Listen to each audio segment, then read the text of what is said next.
आध्यात्मिक ज्ञानकोश चैनल पर प्रस्तुत सामग्री शास्त्रों पर आधारित आध्यात्मिक विचारों हेतु है। किसी की भावना को ठेस पहुंचाना उद्देश्य नहीं है। आत्मज्ञान परम ज्ञानम। भाग 6 आत्मज्ञान और मृत्यु का रहस्य।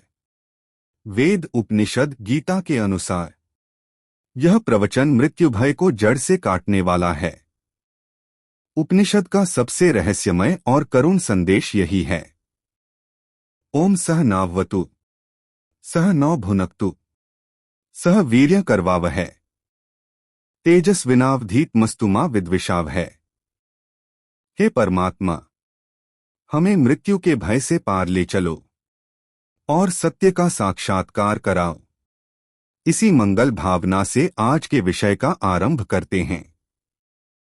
मृत्यु ही मनुष्य का सबसे बड़ा भय है। धन चला जाए, सम्मान चला जाए, ये सब मनुष्य सह लेता है, पर मृत्यु का नाम आते ही मन कांप जाता है।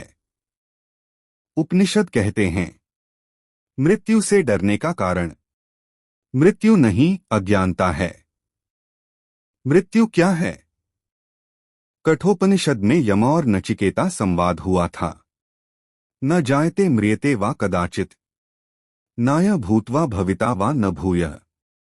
मृत्यु शरीर की होती है, आत्मा की नहीं। जैसे दीपक टूट जाए पर प्रकाश नष्ट नहीं होता, वैसे ही मृत्यु शरीर की होती है, आत्म की नहीं। मृत्यु के समय क्या होता है?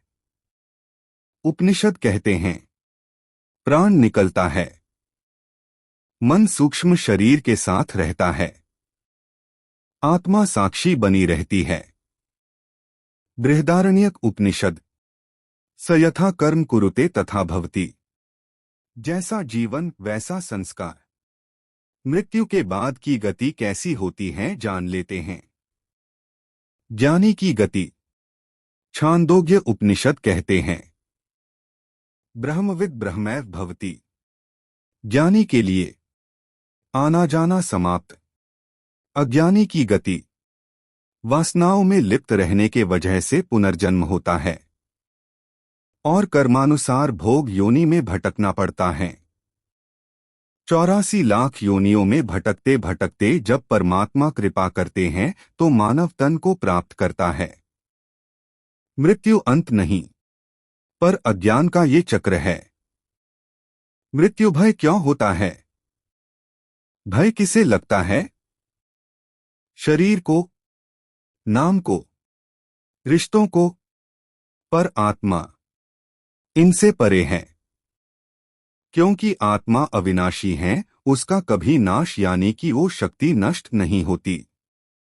ईशावास्य उपनिषद विद्या चाविद्या च यस्तद्वेदोभ्यन् सह। विद्या से मृत्यु पर विजय पाने का एकमात्र मार्ग ही आत्मज्ञान है। मुंडक उपनिषद तमेव विदित्वाति मृत्युमेति नान्यः पंथा विद्यतेनाय। आत्मतत्व को जानकर मनुष्य मृत्यु से पार होता है। आत्मज्ञान डर हटाता है, मृत्यु को सत्य बना देता है। आज का अमृत वचन। मृत्यु शरीर की होती है। मैं शरीर नहीं हूं, मैं अमृत अविनाशी आत्मा हूं।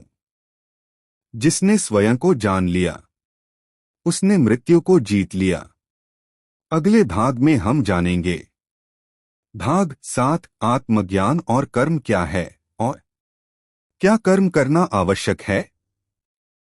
यदि यह ज्ञान उपयोगी लगे तो लाइक करें, अपने अनुभव कमेंट में साझा करें। आध्यात्मिक ज्ञान के लिए चैनल सब्सक्राइब करें। Thanks for watching.